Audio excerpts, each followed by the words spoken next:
Episode 106. We're back. We're joined by the man that can be described as the man that puts Mac into Murray, Andy MacDonald.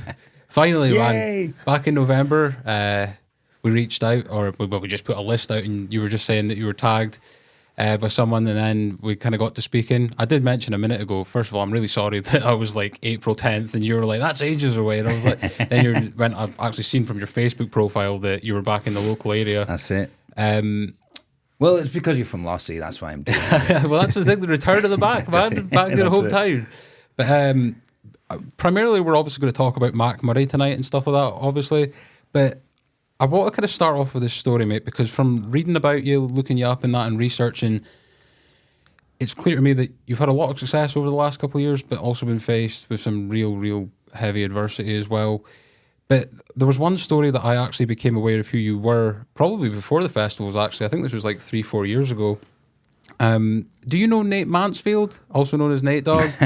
Yeah. So he shared your talk radio interview, or the little segment that you done on talk radio, which was relation to a pub that you own down south, which I believe was called the Ships and Giggles. My Ships and Giggles, Preston. 5-star review just for the day below. That's fantastic.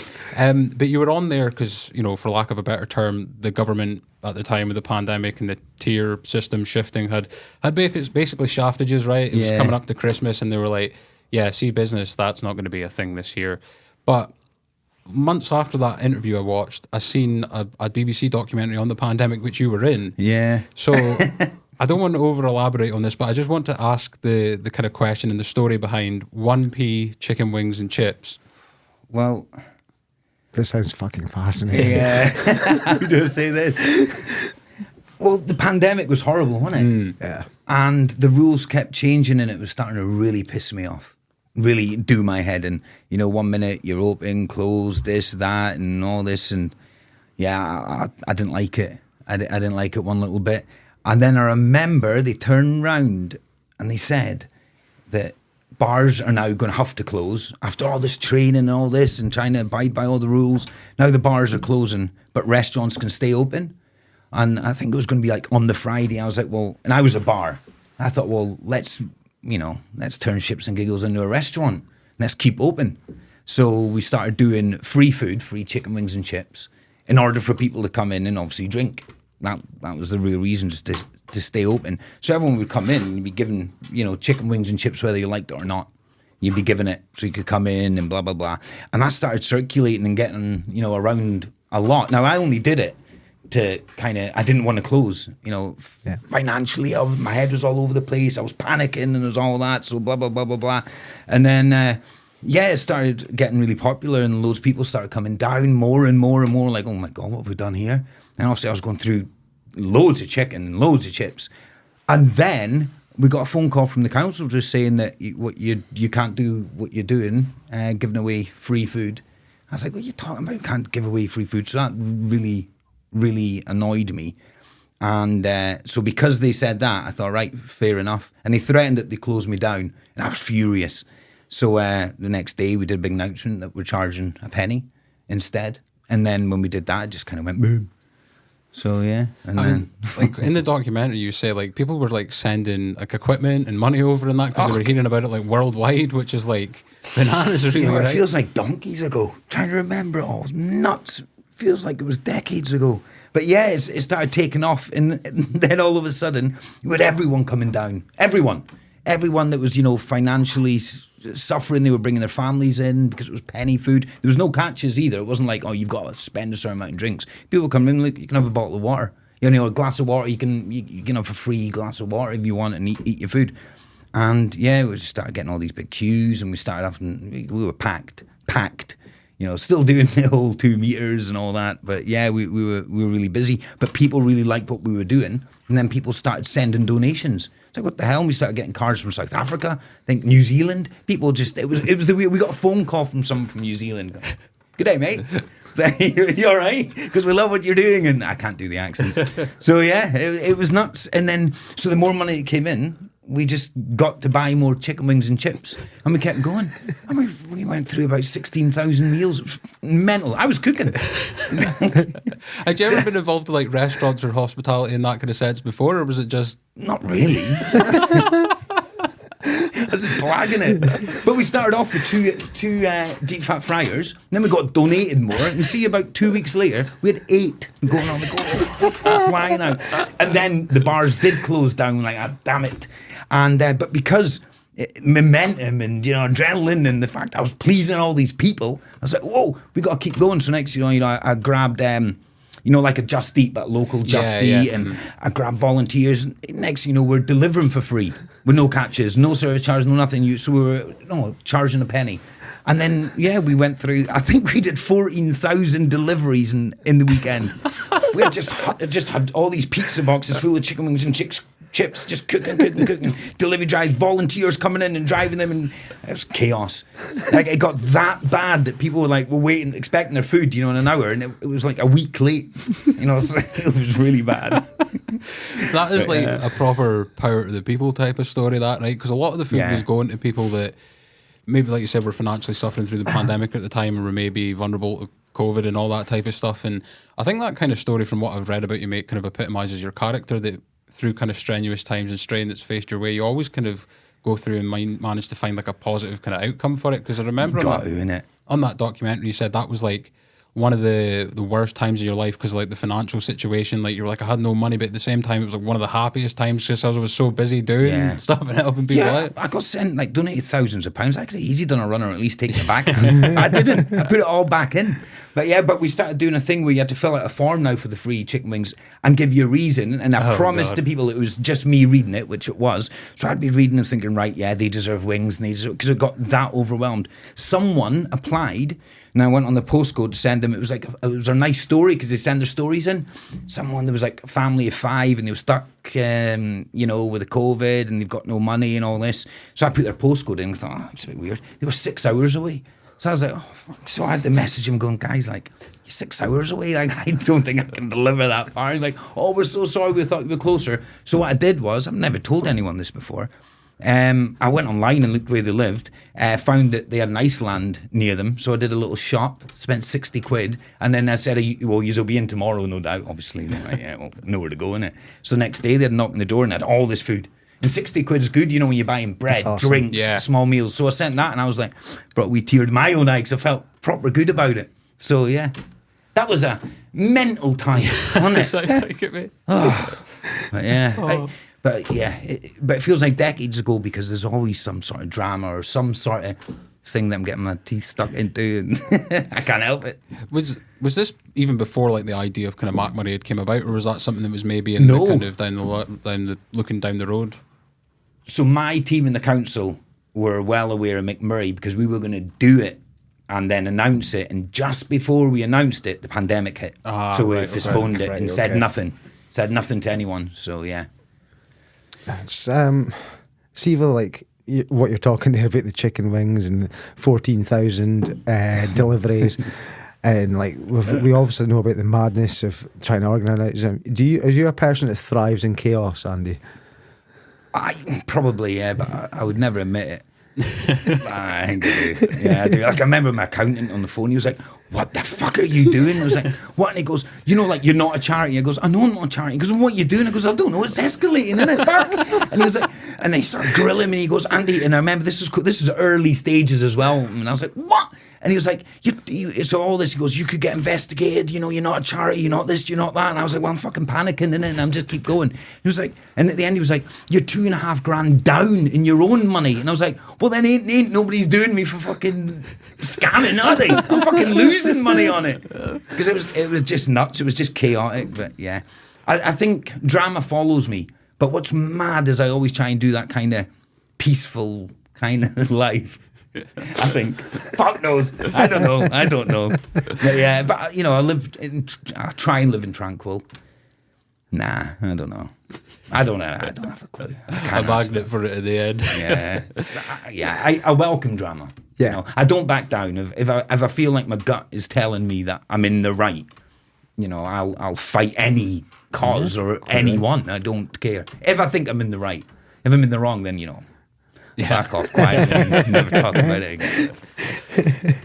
So I guess that kind of leads on to before I kind of get into like growing up in Lossy and stuff like that, because you are a Lossy loon, as they would say in the local 3 mile town. But when did I suppose you could have revealed then, but when did like the first time MacMoray kind of came as an idea? Like what drove you to be like, I'm going to be the guy to bring a music festival to Moray? I don't know. Escalate. Chicken wings. Nah, I don't know. Just had an idea and you're like, fuck it, we're here now. I don't know. I've just been doing, I've been in the hospitality industry since 2004, since I was at uni, doing house parties. And I don't know, it's like it's too hard to explain how I got from where I am now, because it was just kind of happened. And like, if you think 3 steps ahead, well, I learned not to do that anymore, because see, after one step, I was going in a completely different direction. I don't know how I've ended up where I am, but it was just, I don't know. Every day, I think you make hundreds of decisions, don't you, without even realising there's like 100 doors, what one you're going to open. I always pick the mad one, I think. but I started, it must have been, say, 4 years before MacMoray. I thought, you know what, I'm from up here, I've got family up here, I'll start doing some nights up here and events up here just to kind of test the water. So I did a few at Lossy Town Hall, brought Top Loader up, Gino Washington, Ram Jam, these kind of live music events to kind of get a vibe. And then I really enjoyed it, but I had a decision to make. I was always going to do a big outdoor event. I just didn't know when, and then I didn't know where. It was either going to be in Preston, where I know a lot of people, or it was going to be up in my hometown. But I've always been drawn back to my hometown, and it's like, it's always been in my head, like, putting Moray on the map. Even though I think Murray's already on the map, it can always be more on the map. And I think I just wanted to do it up here. It's an area that does get overlooked, right? Like it's almost kind of as like a highway between Aberdeen and Inverness sometimes with certain things. Like, when you kind of first pitched this to someone, were they ever kind of like, you're absolutely mad doing like a music festival in such a, well, what they would class as like a remote area? Or? Yeah, that's fuel to the fire, isn't it? All the time. They're the ones I get more stuck into when people doubt me. I think that's what it is, always. That's what drives me, knowing that people sometimes maybe doubting myself. Yeah. Where it's like, I've always got a point to prove. I need to prove I can do it. I don't know. So yeah, people said, it'll never work. But then the same people, when it does work, say, it was a no-brainer it'd work there, because they've never had anything like it. Oh yeah, mate, you weren't saying that 2 years ago, were you? So yeah. So you've been like doing kind of live events for a while, right? YBD Music's your company. How did that kind of start? Was that when you kind of moved down for uni and stuff like that, or? See, I've never done a podcast before, and there's a reason for it. I don't know whether to tell the truth or not. So YBD Music, YBD, stood for originally You've Been Done Club. So I was at uni, and I started doing house parties, and then they were good. They were pretty epic, to be fair. Yeah. And then I had decided to have a year out with my mates, and there's always, have you heard of like freshers fairs where everyone joins societies and all that crap? Well, I came up with one called the You've Been Done Club, who would get £2 off everyone.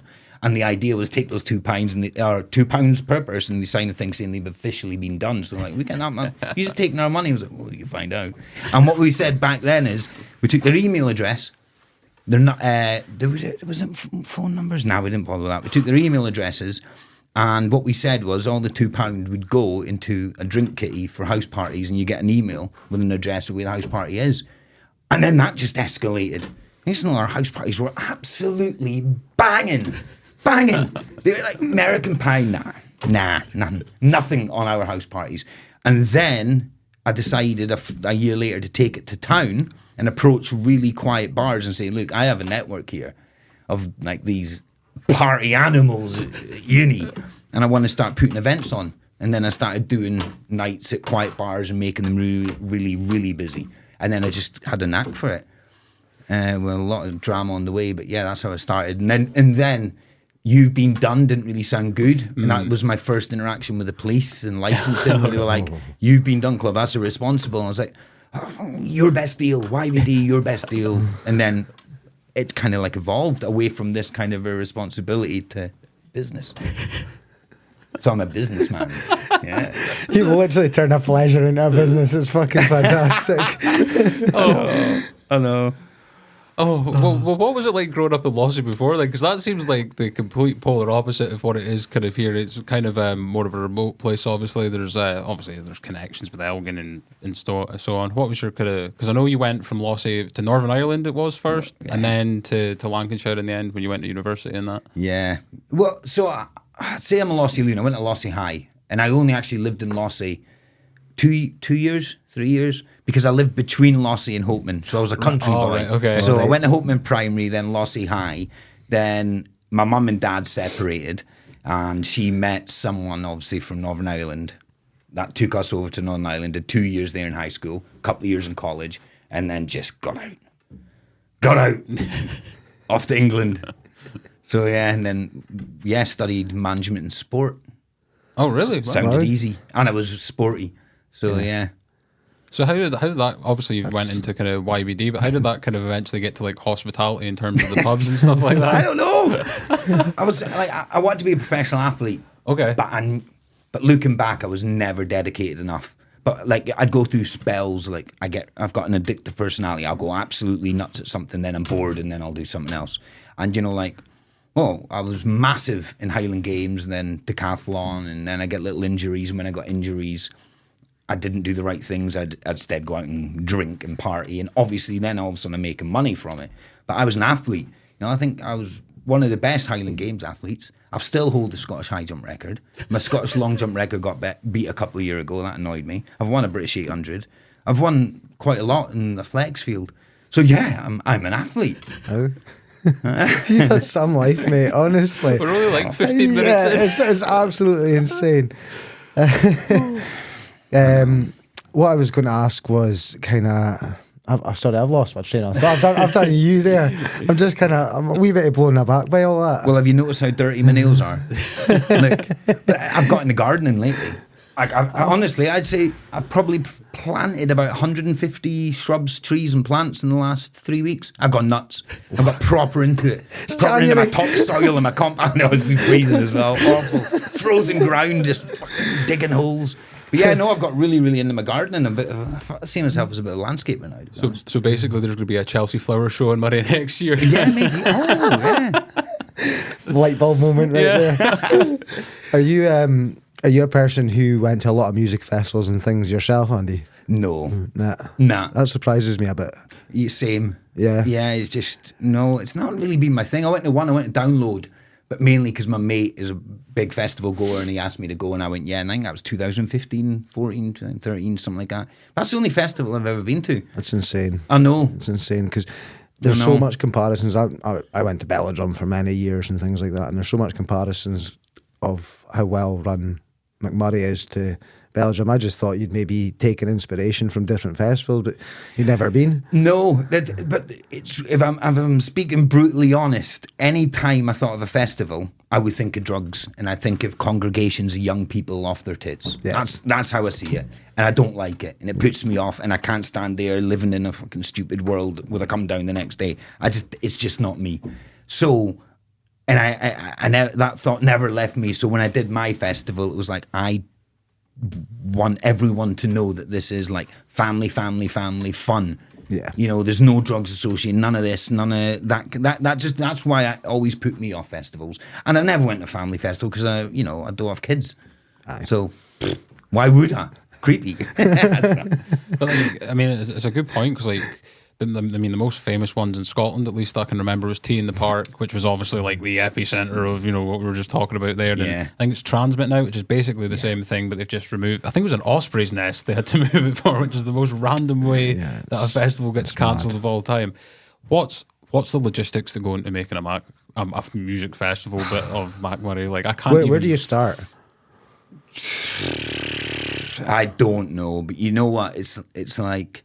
You've got your big festivals. I mean, you got like your Belladrum and you've got your Transmit.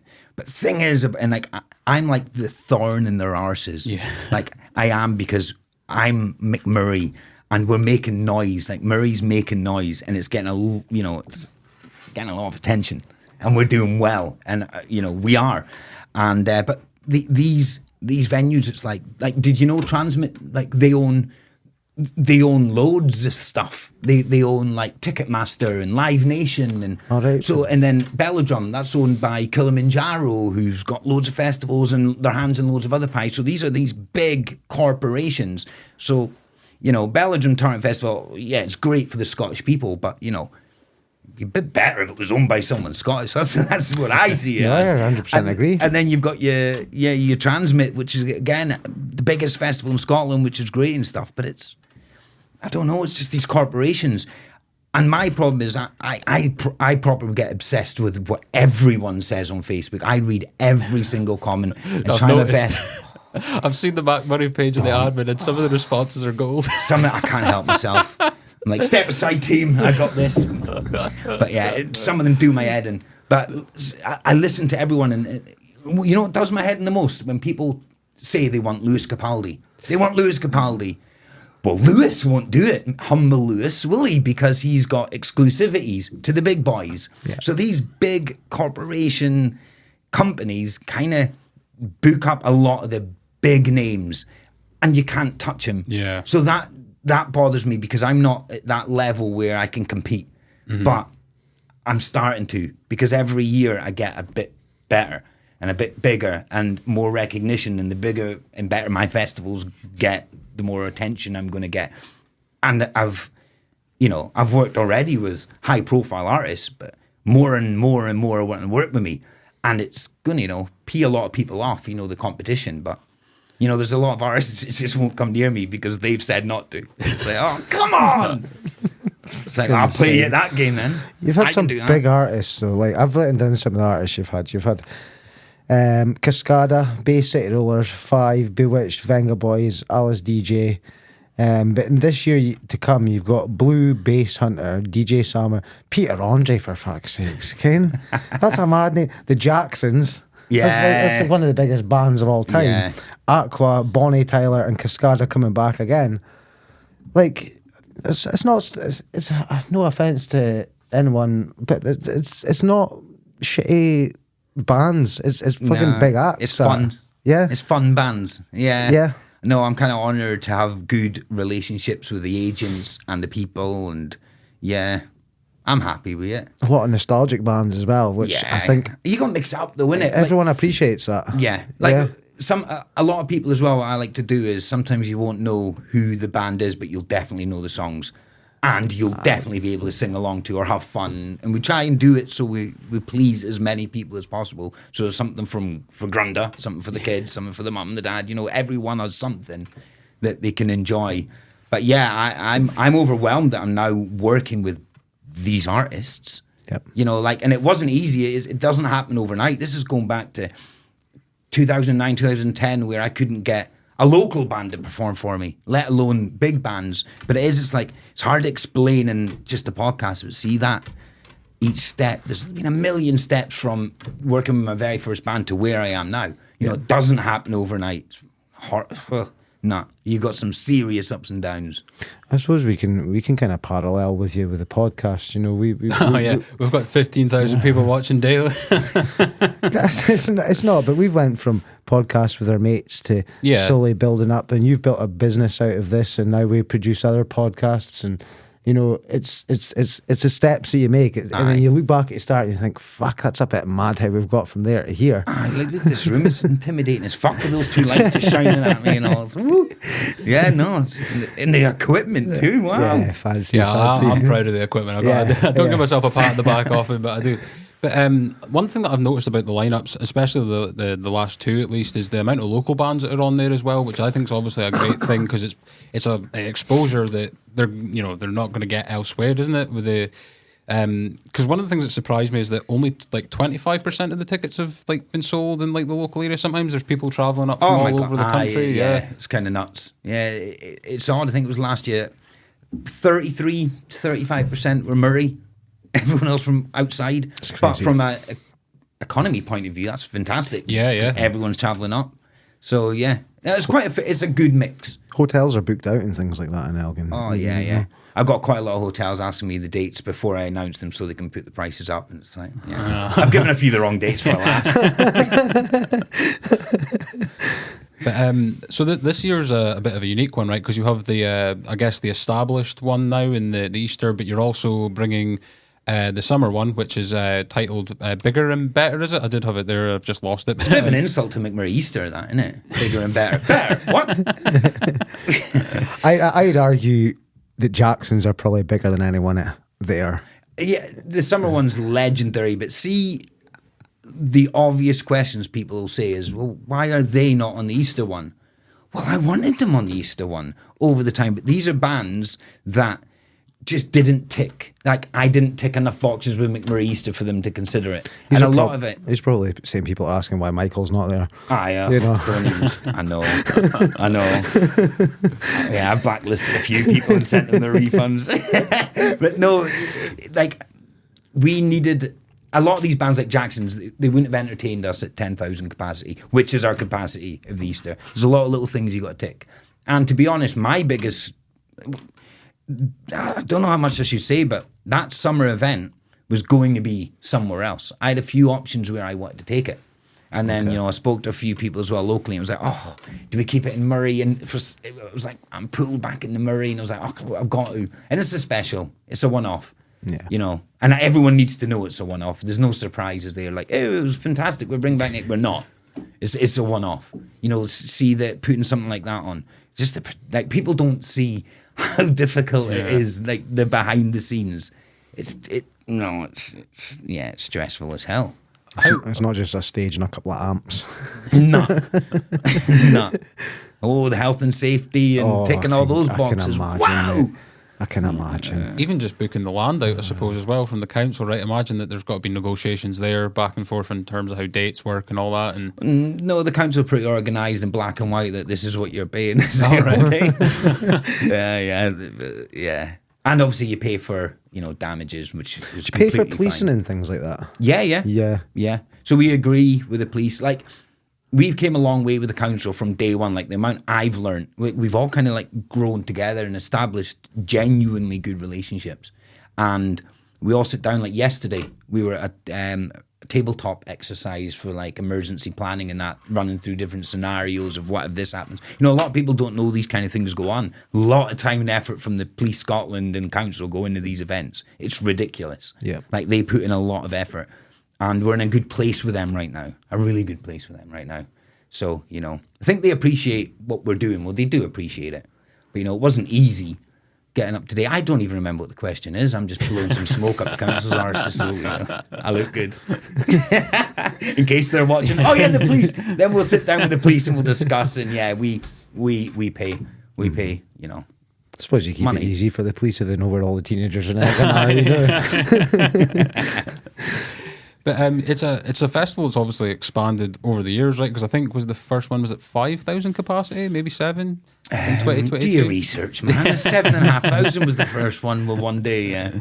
And then obviously that went to 10 over 2 days, which is yeah. the same formula for the Easter one. And then I think it's 15 for the summer one. Yeah. So the summer special is 15,000 capacity. The Easter one will always stay at 10,000. We're not going to... what's that saying? Fix broken. Don't. What the hell is it? Don't fix what's. Don't. That's the one. Yeah. So there we go. That's it. So yeah, we'll keep it the way it is.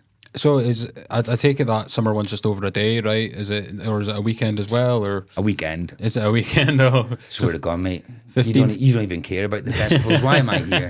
15,000 each day. Well, bloody hope so. Fingers crossed. Yeah. But yeah, like. I guess, like, how much stress goes into making one of these? Like, are you, like, say, for example, when a MacMoray finishes for next year's one, are you instantly on making next year's one, or is there a bit of leeway of time off and stuff like that? There's no time off. There's just each month is broken into something else. Like, already I know, and I won't say, quite a lot of artists that are performing in 2025 Easter. We're already on preparing that. Even before the festivals happen? Yeah. Jesus. And, fingers crossed nothing goes wrong, with these ones, so they get stopped. Do you see your lineup for this year? Is that confirmed, Andy, or is there people to be added to that yet? No, it's confirmed. Yeah. Yeah. No, I made it up. None of them are coming. And on top of that, do you have a kind of dream kind of guests that you personally, not what the status quo want, what you personally would like to see? The Jacksons. Yeah. Just hands down. And status quo. I grew up just listening to them. I loved them. But there's a few more announcements, sorry, for MacMoray Summer. Okay. But there's a lot because people have not given much away. It's just a summer special. Nobody really knows what direction it's going. So there's a few surprises to throw out there. But at the minute, obviously, we've named some of the big artists who are playing on the Saturday, who are on the Sunday. And but there's more to announce. Like MacMoray Easter is what it is. It's a fun, great, amazing day out with stages and all this. The summer special, slightly different. Like, see the sound and production for the summer special, you'll see nothing like it. It's we're putting on a show. Yeah. It's a one-off special show. You know, the amount of money going into it is ridiculous.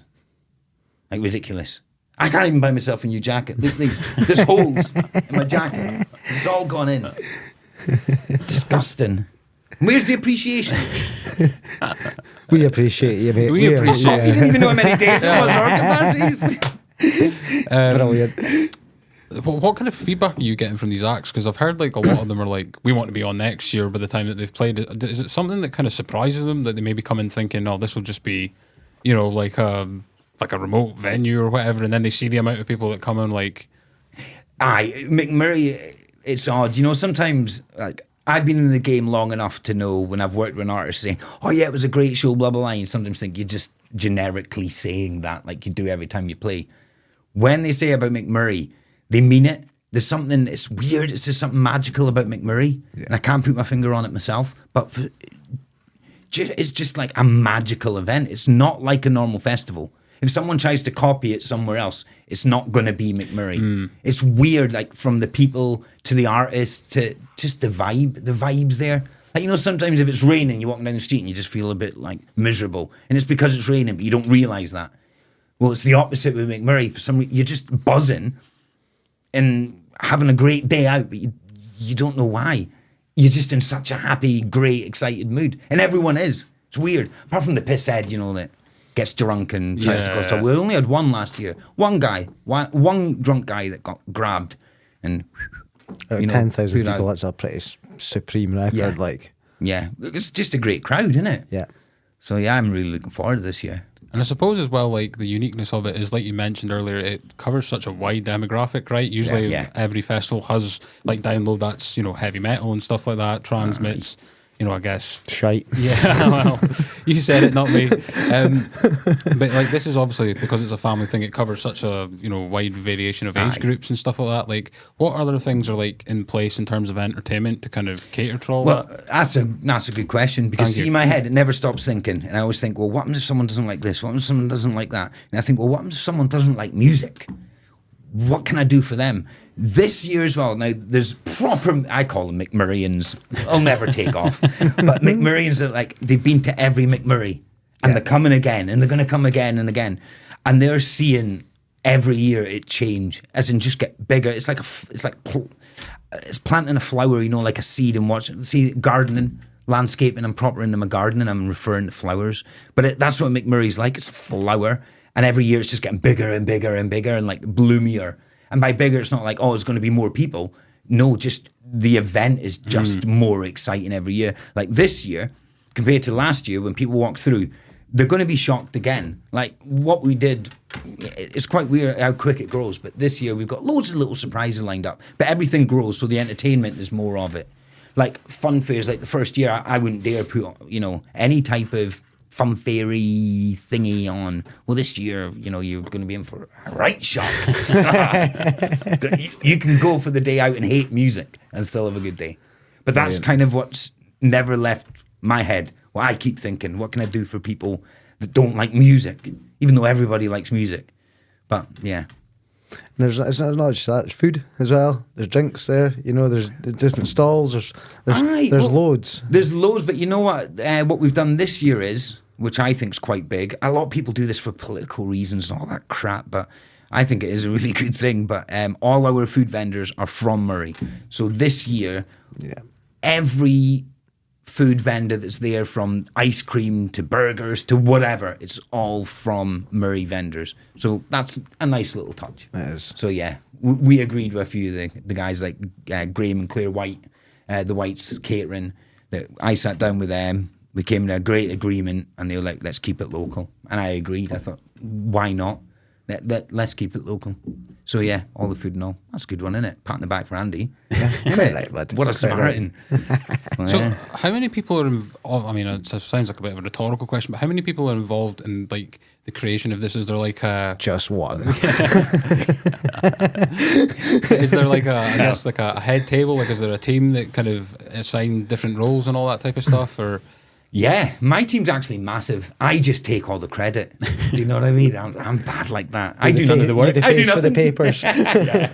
I have the pretty face. No, I've got a massive team, like a big team, but it's not like a board of directors. None of this. It's like, you know, I've got like, for example, one of my main security managers is from Wick.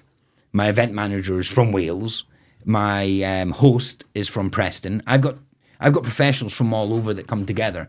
And that's all the backstage boring stuff. And I do find all that kind of stuff boring. But I've got a massive team. And I work with so many different companies, obviously, from stage to toilets to fencing to production. You know, there's so many people involved. It's ridiculous. And I have a massive team. But when it comes to the, you know, like the silly cartoons and all that, I do it all on my phone. I just sit there on my phone and like, oh, a poop, and then I don't know why, it just, you know, like my head's going mad and I'm getting dead excited. And a lot of people, you know, some people are saying like, some people are annoyed saying, oh, why am I only getting one announcement? Why can't you just do what they all do? People and are greedy, man. I'm like, what's the fun in that? I like my little cartoons and I like the anticipation and stuff. So yeah, I make them all on my phone and just have a laugh with it and have a giggle. I mean, it works though, right? Because the anticipation for each one that's came by just grows tenfold, doesn't it? Like, Yeah. I think Can I just point back to the Douglas Ross Hole Again video? Was one of the funniest things I've ever seen. I've not heard about this. What? Have I been living under a rock or something? Yeah, you have, mate. I'm always good for a Douglas Ross story. So it was. Am I right in thinking this is how you announced Atomic Kitten? Yeah. Oh, him say. Oh, yeah. No, I do. Yeah. So there's that cringy thing he did That years is a ago, fucking wasn't it? funny, one of the funniest. I watched that about 20 times. I was pissing myself laughing. Well, you know how that came about? And I won't name any names because it'll be traumatic for them. But someone in the council, so one of the council group that I meet said to me, about, you know, we were thinking about artists, like saying to them, who would you like to see? And they said, oh, well, I'm a big fan of like Atomic Kitten. I was like, oh, yeah. And then she giggled to herself and she was like, oh, yeah. It was like Douglas Ross a few years ago did a really cringy video. And goes, what do you mean? He went, oh, where he was like in an interview and he sung it and he was saying he was proper like fanboying over Atomic Kitten. As soon as I heard that, I was like, bing. So I've gone on my phone. I found this video and I thought, oh, that's brilliant. And that came first before Atomic Kitten. Then I got in touch with Atomic Kitten. And I was like, do you fancy performing in MacMoray? And they were like, yeah, that'd be great, blah, blah. And then this is quite bad. I'm just going to say it anyway, aren't I? Yeah, go for it. Right. So I got in touch with him and said, look, there's quite a well-known person in Murray called Douglas. I don't suppose you do, he's a massive fan, but I don't suppose you do like a little call out to him, like a little video saying, oh, Douglas, I don't think we can make you whole again. I scripted it for Atomic Kitten, says, look, just a bit of a well-known guy, Douglas. So like, yeah, we'll do this video. So I'm crying, thinking, yes, I've fooled everyone. So Atomic Kitten are sending me a thing, hi Douglas, whatever was that. And I was like, oh my God. So I'm making this video and I'm putting the song on, then it just escalated. Then, next thing I'm killing Douglas Ross in the video and throwing poop at him, tornado, he ends up in hell, and then I kill him, then he thinks he's going to be an angel, he ends back in hell. I just escalated, and I was just thinking, oh no, I'm going to get in so much trouble for this. And then I did it all, edit it, put it out there. I was crying, and then people and the best thing is I own the Carlton Hotel, and my neighbour's Douglas Ross's office. Oh, no way. I'm just crying. I've never met Douglas, but I always talked to his main man that's in there. He had no idea I was MacMoray either. He just thought, because I'm, hi mate.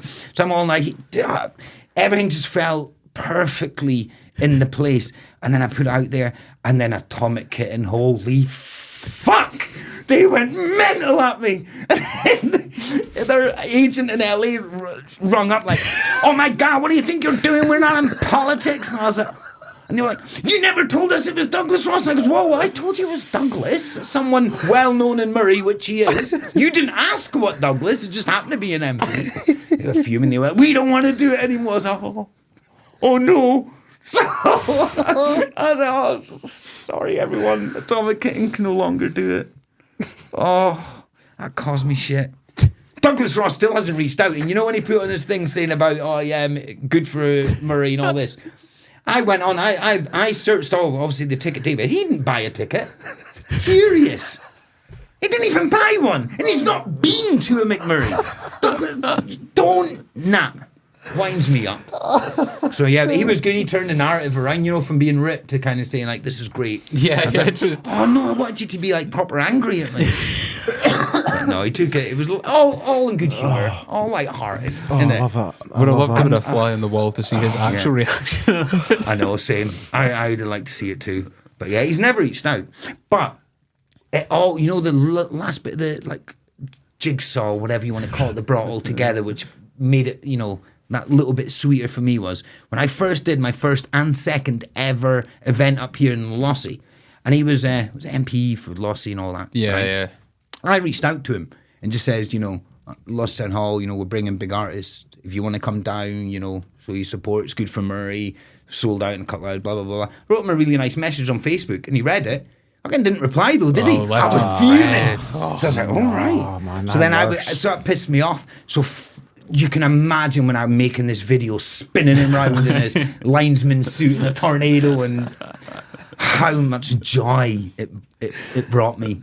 To the point where even when I was getting shouted at by Atomic Kitten's agent, I was crying. I was just crying with laughter. It was so funny. It was like worth it. And I know I've upset a lot of people, and I'm going to upset a lot of people because, like, you bastard, like, you know, especially the fans of Atomic Kitten. But it's like, you know, I might book them for maybe Forest Fest and pretend it's not me, and then do it all again. What's your name, Douglas? He's took over the branch now. Oh God. Okay, there is some heavy level of trolling of Douglas Ross in that area, but the fact that there is a story where his name has went all the way to LA as part of the controversy takes the absolute cake as the Did best. you see it made the Sun, it made the Independent, it made all the papers. I was just so happy. Oh, it was brilliant. It made me a happy man. And I've never met the guy. I have no intentions of meeting the guy, but you know. Whatever. He could have reached out. He could have been like, you know, said something. I'm his neighbour, for God's sake. Well, kind of going back to your staff there. I think we spoke about it a little bit before, but we might have a possible addition to your staff for upcoming festivals. Oh, here we go. We're going to play a little job interview for you here by Grace Nichol. That's the MFR girl? Yeah. Yes. And the thing with me being at MFR was I tried my best to like get to different places that were not Inverness. So I was always through in Elgin. So like everybody knows everybody. It kind of makes sense. And before you know it, you're getting in no matter what. Yeah. So whether you were there as part of the concert making TikToks or whatever, but I would have hoped if we'd still kept going that we'd be introducing acts and maybe even doing some backstage chat. Still very much open to that. When's he coming in 10 days' time? 10 days' time. But also, like, there's this big joke on air that I was the 28th sugar babe, which people took really seriously. I was like, come on, it's quite obviously a joke, but they're coming to Bellydrum. And I would have hoped that if we'd had the show, that would have been something that we could have totally had a laugh with the Sugar Babes about. We got to meet Little Mix and everything like that, so I could have just pictured that. Could have met but we Atomic were Kitten. just so not ready to stop. Like, there was just so much we wanted to do, but... Well, I mean, I think Andy handles all the stuff himself. Everything he he hires does himself. So Yeah. we'll pose it to him. Hi, now. Andy. Yeah. What I'll do is I'll play the clip of you saying that and I'll record it on here and I'll play it to him. Thank you. I mean, I'm gutted I missed the Venga Boys, but I can go on for this year. There we go. So has she been to a MacMoray? She's not been at MacMoray. Well, there you go. I'm just nowhere easy as that. Next. I love One it. of them as well. Brutal. I had to go to a black shirt tie event. It was the Murray Chambers of Commerce annual dinner thing. It was like networking event, and I don't go to these things, so I went to one of them as well. And all anybody wanted was tickets. Have you been before? No, I was like, leave me alone. Yeah. Leave me alone. What are you doing for me? innit? I struggle getting sponsorship, let alone anything else.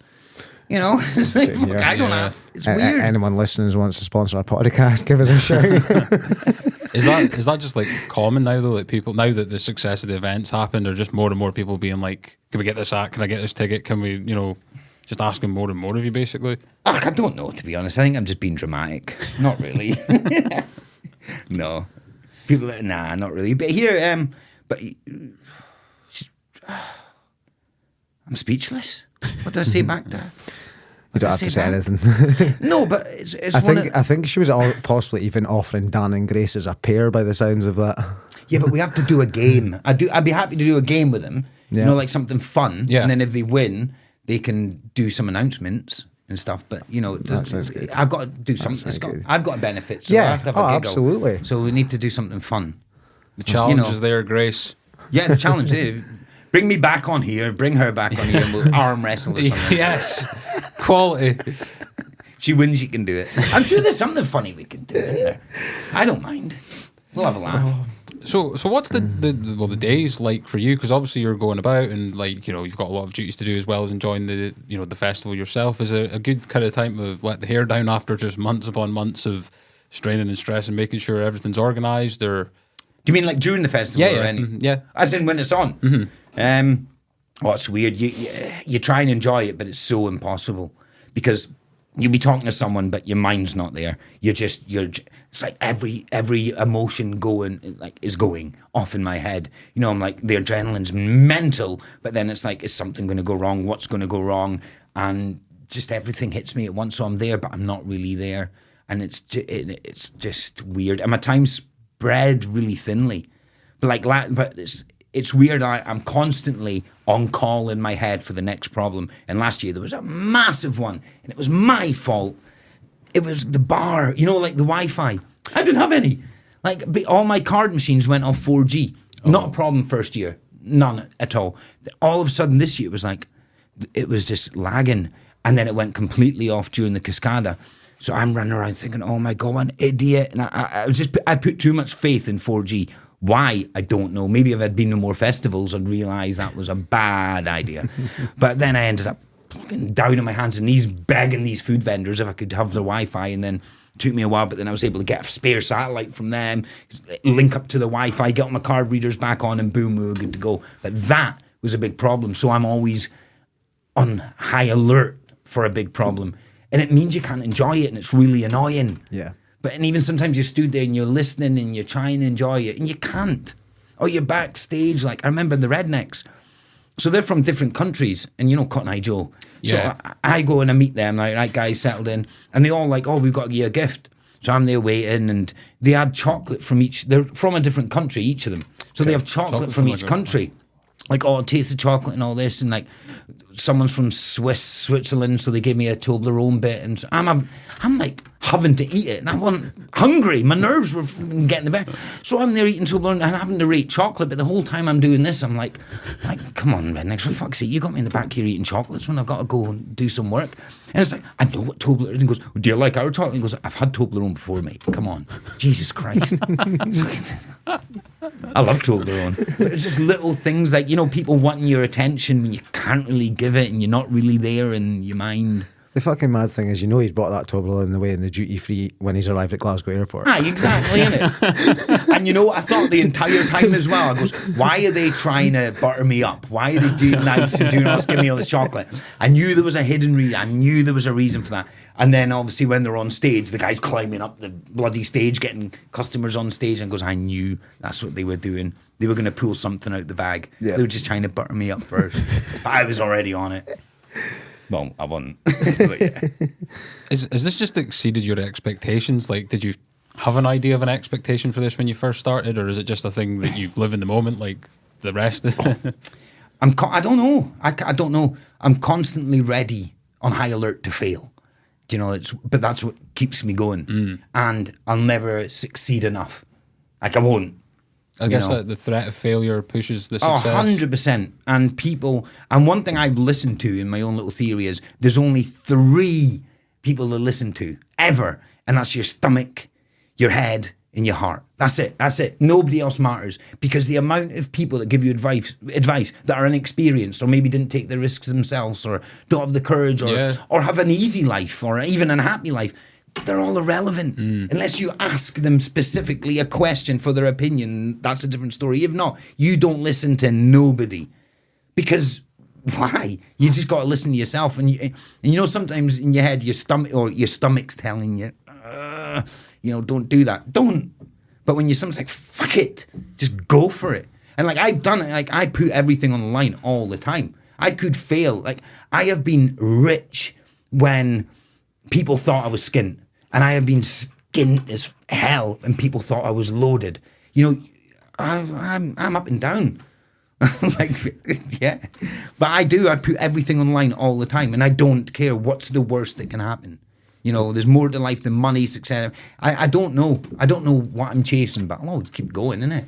Happiness is the key to be happy. Of course, yeah. And I know that. And once living for the moment, mate. 100%. So yeah, I would rather risk it and fail than just like wonder, what if? And if you're always like, what if you grow up to be better, narrow-minded, jealous, and you do. So and you see enough of the people that are bitter because maybe they didn't take gambles. And, you know, I'm not telling everyone to take a gamble. I'm not, don't listen to me. Fuck, don't. Drama follows me. But, you know, if you want to take a gamble, do it, innit? Or if you're content and happy, you've already won. Yeah. You've hit the jackpot if you're content 100%. And happy. I nearly spat on you there. The passion in my saliva. That's for the days you don't remember. The freedom. My blood, sweat, and saliva went into this. I've just totally lost my train of thought there. But I spiral, don't I? Just throw everything off. I just talk. Forest Fest. So that's another one that's coming this summer. June, is it? Yeah. Fuck. Yeah, June 29th. I was like, it's July? No, June 29th, yeah. So is that just a one-off as well, or is that no? That's every year. That was so the forest committee reached out to me, and I couldn't say no. We got together, and yeah, they wanted to put a fundraiser on. And to be fair, when I read their message, it was in my spam in my inbox, and by the time I got back to them, it was a few months later. They'd already agreed not to do it because it'd been voted not to, and they brought some professionals in, and I won't say any names to come in and say how much things cost, blah blah blah, and it put them completely off. And then when I met this guy, Sandy, from the Forest Mechanics, and now I've met a few of the Forest Mechanics, you know, the committee, they were just humble. This sound as fuck. Heads are glued on. And I was like, here, no, we do it this way. There's ways around, don't panic. And then they're like, really? Like, yeah, we'll do blah, blah, blah. And we created it, put it out there, and it sold out in 13 hours. Like, woo. So, insane. It was remarkable. Yeah. But do you think there'll be more festivals pop up and around money, or do you think you're done at Forest and Elgin? I'm never done. I don't know. Like the summer event is a special. Yeah. There's always going to be MacMoray Easter. It's always going to, like, I don't know if you noticed, but this year's like marketing took it slightly away from the Easter eggs and all that because it's in May. Like, come on, the last two have been, it's May Day. But no, it's Easter. It's Easter.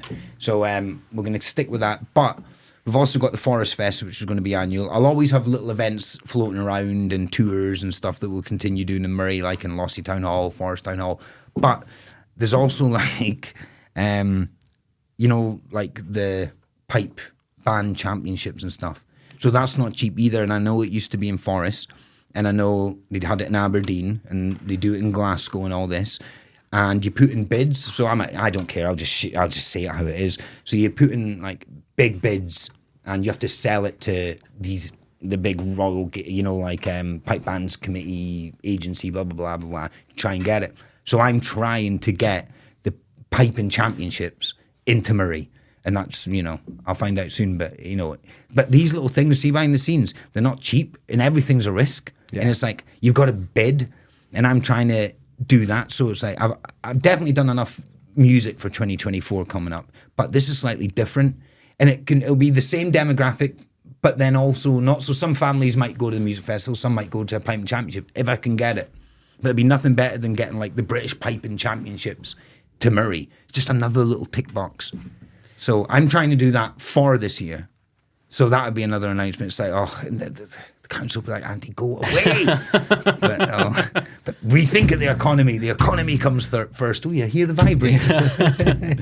So, yeah. But I suppose it's like, do you ever think about time off, or are you just 100 miles an hour? Is that just where you feel the most comfortable to kind of be constantly busy? Yeah, I think so. Yeah, yeah. Like I'm at my busiest. Do you ever do it? Like I'm at my busiest when I'm resting because my head's going nuts. Yeah. And it will not. It needs to fixate on something. So yeah, like, but you know, if I go abroad, I'd like a holiday soon, to be fair, but nah. But if I go abroad, I'm still working. I don't switch off. I'll never switch off. You know. Because around all these, you're still got businesses obviously up here. You mentioned the Carlton, but I take it the Yeah. Ships and Giggles are still going down in Preston. Yeah, I had Ships and Giggles in Burnley as well, which is a big nightclub and a bar.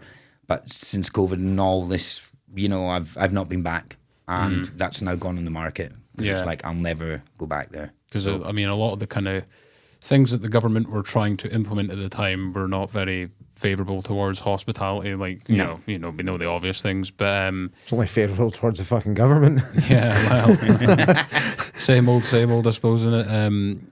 Well, we're nearly at an hour, Andy. Are we? Yeah, this has been an absolute. And still no fucking coffee. We've got listener questions. Yeah. If you're up for answering some of Yeah. these. Okay, so Carly Brown asked. Actually, shout out to her because she's actually one of the main reason actually that we set this up because she tagged you want to in tag the, me? Yeah. Yep. And she simply asks, "Has Scooter taken a restraining order out on you yet?" Scooter, nearly. I do actually keep pestering. I'll be honest. I do listen and read every comment. You know the amount of people that want Scooter. Like, how nuts would that be? Yeah, that would be fucking huge. I spoke to George, like, so Scooter's main man, spoke to them. And I was like, I need you for this. And we're discussing it. And same problem again. I don't give a fuck. They said Live Nation or someone like that is trying to book the exclusivity so they can kind of do it. If that goes ahead, he can't do me. So I do pester them and pester them and pester them. And it's like, because I know Murray wants Scooter. And I can't get him.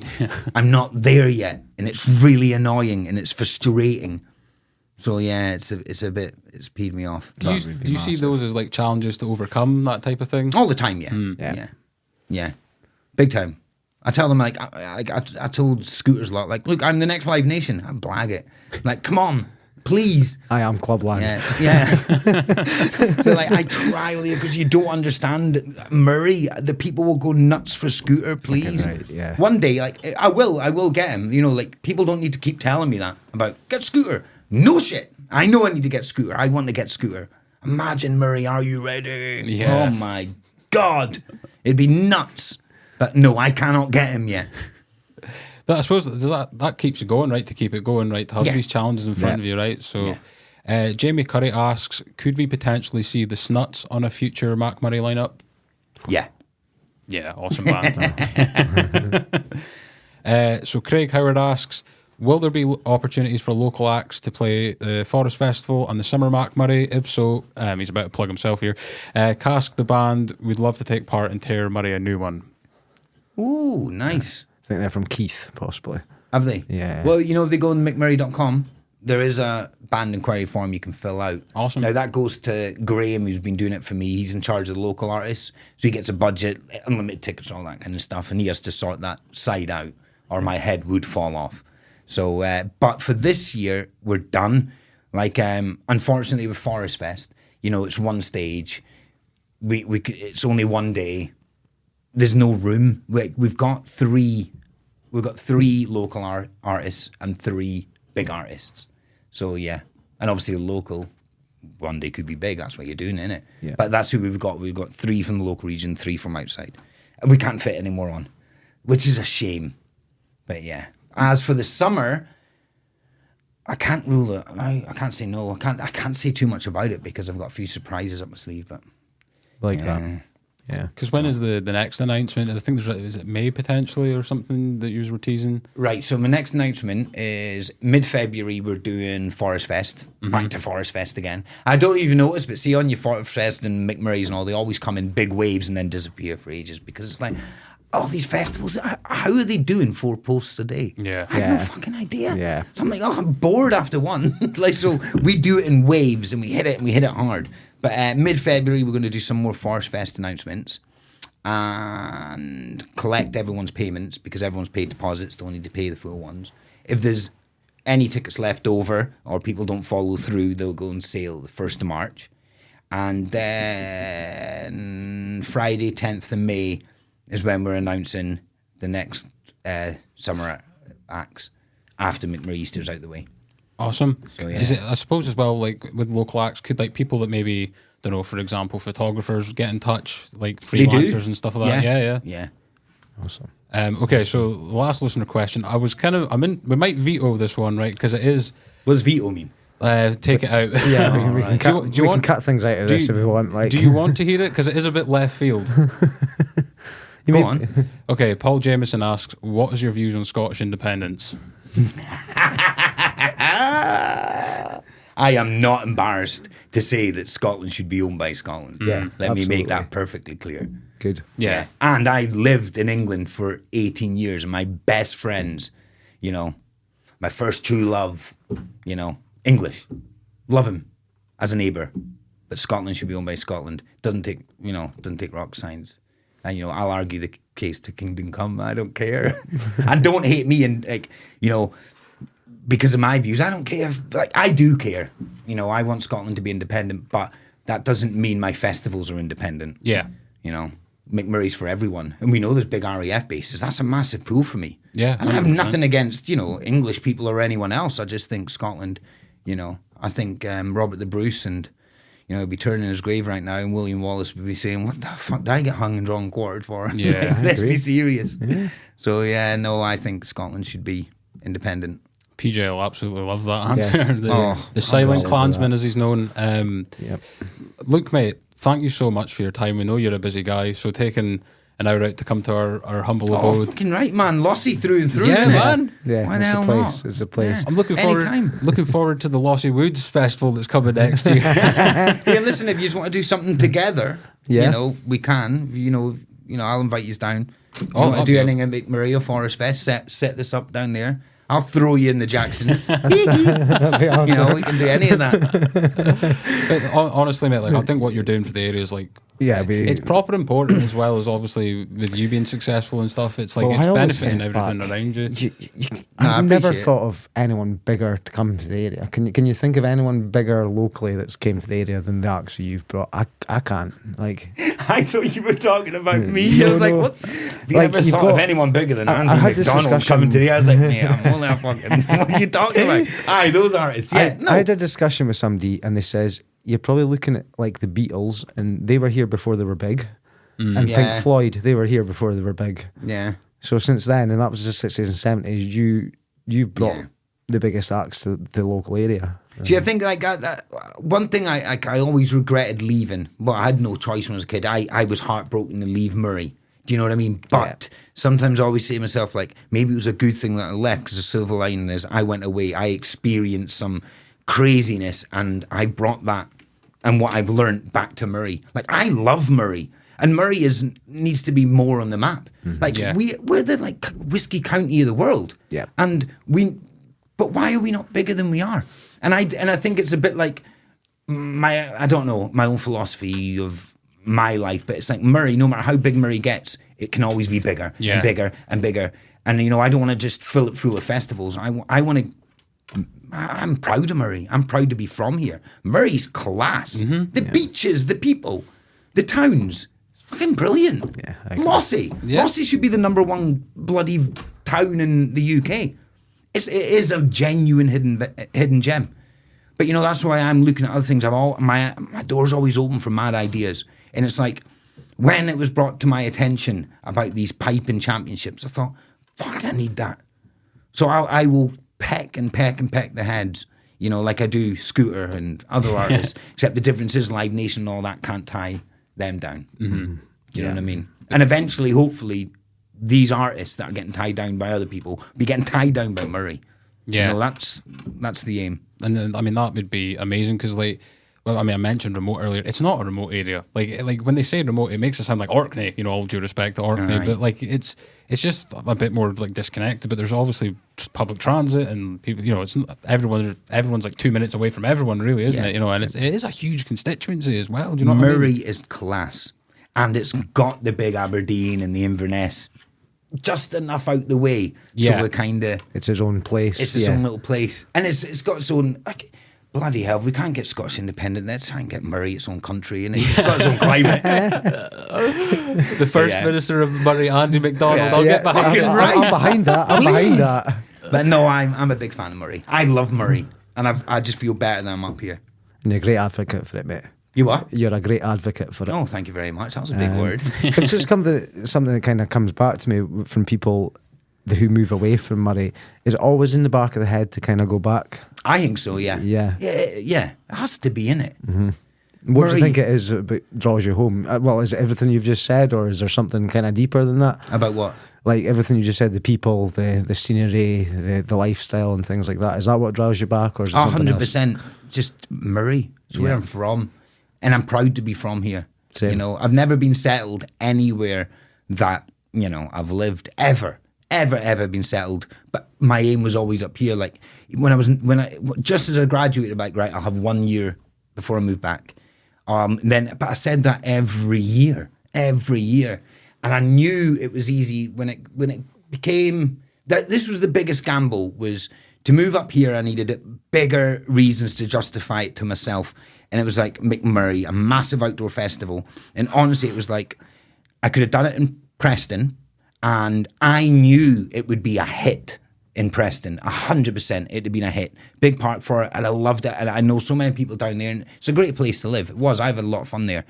Or there was the slight gamble of doing it in Moray, which is a lot less people, you know, like Preston's the size, you know, the population of Preston's like the whole of Moray and more, you know, like blah, blah, blah. So I knew the gamble, and it was still worth the gamble. And I thought, even, you know, if it doesn't, it probably won't do as well as it would down there. I still got to do it. And that was my way back. That was my way in. I was like, yes. And then, then I seen, obviously, the hotel. Like, oh, hello. Hey. So, yeah, stayed there the night and thought, oh my God, it's for sale. I was just, I'm now a hotelier. Nuts. And it's so funny as well when I was like, look for a house and I'm getting a hotel. And like, but you've never owned a hotel before. So fuck. Isn't it? The amount of people that are like, well, you've never done anything before. Do you know nobody walked before? You walked for the first time. Like, buying a hotel, what's the difference there? Yeah, I've never owned a hotel before, but I own one now. I'm just spiraling. Well, coming to Channel 4's Four in a Bed shortly, it's Andy MacDonald. Oh my God. Imagine. That would be absolutely class. Oh, no. Please make the competitor Douglas Ross. Oh, that'd be great. They finally meet the arch nemesis. And what's for dinner? Oh, chicken wings and chips prepared by me. Oh, yes. Yeah. It's a little bit dry. What? Oh, amazing. Look, this has been an absolute pleasure over an hour, mate. We end off on a question each that we ask every guest that comes on. Do you want to go first? Or No, you I like these questions. It's fun. Yeah, man. Yeah, so, it flies by as well. It kind of. Yeah, I know. It's the way that we end it is it's kind of the two polar opposites of the spectrum. So I ask, what's one thing that you overthink? The first time I'm not overthinking is now. What? Say it again. What's one thing that you overthink? I don't know. I can't. Why does that trump me? A lot. I overthink all the time. That's what I was saying. Overthink. So there's nothing specific I overthink about. Nah. I can't answer that. I don't know. But that's a common weird. answer we get. We get everything. What do I? Yeah. So what I overthink about? Mm-hmm. Just if it's one thing, it could just be everything. A lot of people just say everything. Nah, I don't know. Nah. It's the one thing that makes you the happiest. Nah, see, if I tell the truth, it just sounds like it's a lie. But like I'm a weird people pleaser. Like, I'm a weird people pleaser. So see, when I can do something for someone and makes them happy, I do get joy out of it. Like MacMoray, like my very first year, it was hard to enjoy it for other reasons. But it's like, see, when, especially this one gone now, like 10,000 people there, and they're all buzzing and singing and facing the same direction. See, that feeling, it's like you feel good when you make one person happy. Think about making 10,000 people happy at the same time. Wow! Yeah. You know, it's weird. It's a good feeling. And that drives me, you know. But yeah, I think I'll always chase happiness, if that makes sense. Yeah, 100%. It's about the journey, not the finish line, I guess, is like a common thing that I hear. But if there was a finish line, I'd win. Just Yeah. be aware. And then you draw a new He's a one. fucking athlete, mate. He's an athlete. Yeah. I used to say as well, see, when I used to win, I was like, I'm not an athlete, I just like beating him. That was it. I tell you, I was way overweight, and I stopped doing athletics when I was 24, but see, in 2017, when I found out my Scottish long jump had gone, my games record, I was like, that's fucking it, that's it. And I was really fat then. I was like, I'm going to train, I'm going to get that jump back. But I never did.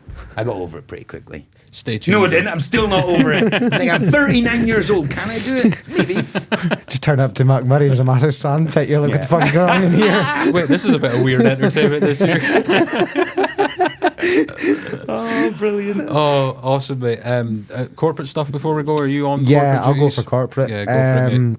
If you've enjoyed this episode, please give us a little follow. I think it's actually went up the last couple It of has, yeah. We've been a bit more consistent recently. 5-star ratings, please. It does help us get people find us on Spotify. I've actually been looking quite a lot in analytics, and it helps you find people massively on Spotify, the 5-star ratings. Yeah, keep it going. Follow us on Facebook, Apple, and YouTube. You'll probably tell us some more that we're on. Yeah, Amazon, like there's Stitcher. I get like it does it automatically, so they recommend me new ones each day. So that's why we're getting people in Bangladesh listen to us. You know, they That's what don't. we want. They'll probably have a great laugh at that Douglas Ross story. They won't have a fucking clue what it's about, obviously. But That's going to get me in trouble, isn't it? to be fair, like You'll be all right. Who cares? Isn't it? I mean, it has been a while since there's been a bit of Douglas Ross back. If you want to go back to maybe about episode 40 to 60, there's quite a lot of Douglas Ross bashing on there. Why? Because we're quite pro-independent on here. Oh, are you? Yeah. I didn't know that. He has a part. Well, that's the thing. I wanted to think. I don't want to just put you on the spot because obviously I didn't know, and I just thought it's a bit. You know, there's all MacMoray questions. Independence. Your thoughts. We've had Richard Lockhead on. We've had Richard Lockhead on. He's been on. Have you really? Yeah, he was quite a good interview in his office. Really? And we had the silent. Good. See, I speak to Richard Lockhead quite a lot. Yeah. I've got a little coffee coming up with him soon. But see him, what I love about Richard Lockhead, he's proactive. He meets you. You know, he puts time and effort in. He cares. Yeah. He's a Yeah. good one. He's Like all right. him. I like him too. He's all right. No, it's good to be back. Going to have a wee hiatus for the next couple of weeks for the Northeast Corner. Just taking a wee break. I mean, to be fair, this was meant to be done a few weeks ago, but we've been plagued by shit weather. The snow, like 3 storms have happened since then. But it was good to finally meet you, mate. And Yeah. all the best. Keep going forward, and hopefully it's not the last time we speak. I feel like this has been an absolute pleasure. This hour of just this. It's been It feels like a tornado. Like it feels like we have just went 100 miles an hour. I know. I regret most of it already. I really do. But, feels like your life's a bit of a whirlwind and people just get pulled in, Andy. But yeah, it is. And you know what? I don't care. You know, perspectives change as you get older, and you know, people want to judge me. They can judge me all they like. I don't give a fuck. Yeah, mate. It is what it is. I'm a good person. I know that. You know. Awesome. mate. We will see everyone in weeks. episode 107. Yeah. Yeah. 107. 107. 107. Wow.